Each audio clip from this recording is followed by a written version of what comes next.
Bonjour à tous et bienvenue sur le Journal du Geek. Aujourd'hui, on va justement vous révéler un des secrets pour vous améliorer sur des titres multijoueurs compétitifs. Le secret, c'est tout simplement le nombre d'images par seconde. Quand on parle d'images par seconde, il faut distinguer deux choses. La première, donc, c'est le framerate ou FPS ou IPS en français, pour images par seconde, qui est la fréquence à laquelle le GPU génère les images. Le deuxième secret, c'est le taux de rafraîchissement de l'écran mesuré en Hertz, qui signifie la fréquence à laquelle votre moniteur affiche justement ces images. C'est donc seulement en alliant les deux qu'on parvient justement à un affichage vraiment confortable du jeu. Et à l'œil nu, on repère assez vite la différence à vitesse réelle. Mais pour faire simple, on va passer à des explications.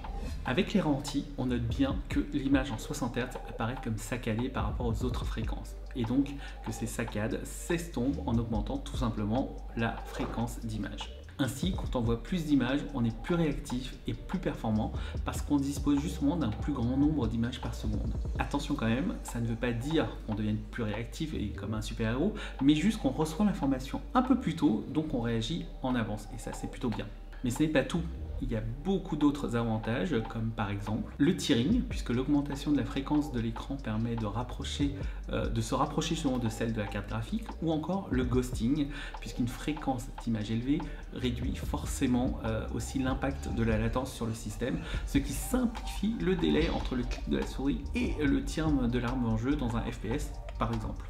Bon, ça c'était la théorie, mais maintenant on va passer à la pratique, c'est une autre histoire. Donc pour mesurer concrètement le bénéfice d'un taux de rafraîchissement couplé à un framerate élevé, on a donc réalisé un test sur un titre multijoueur assez populaire puisqu'on parle de Counter-Strike Go ou CSGO pour les intimes. Donc ces tests en vidéo sont ceux qui nous semblent le plus évidents pour voir une amélioration du niveau de jeu et donc de la fluidité du jeu avec ces telles technologies. On s'est donc placé sur la fameuse map Dust dans Counter-Strike. On a ainsi endossé le rôle du traître de sniper face aux fameuses doubles portes.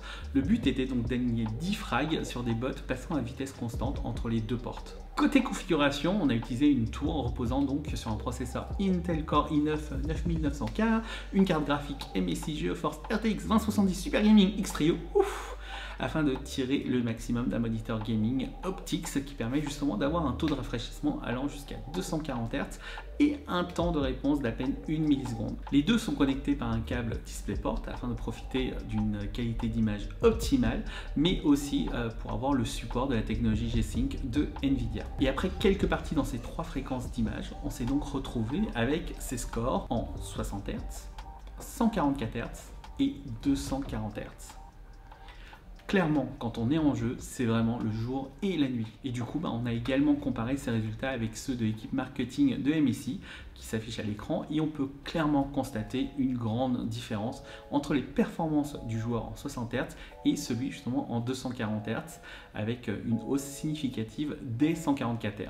Voilà, donc à l'usage, c'est vraiment un confort indéniable et du coup, on vous conseille vraiment de vous pencher sur ce combo moniteur avec un taux de rafraîchissement de la mort qui tue assez élevé et une des dernières cartes graphiques de Nvidia pour justement passer à un autre niveau de jeu. Voilà, donc c'en est fini pour cette vidéo. Donc si vous avez des questions ou des commentaires, n'hésitez pas, c'est toujours ici en bas. N'hésitez pas non plus à liker la vidéo et à la partager auprès de vos amis. Et nous, on se retrouve forcément dans une prochaine vidéo. Ah oui, n'oubliez pas non plus de vous abonner à la chaîne, à notre chaîne parce que c'est plutôt sympa.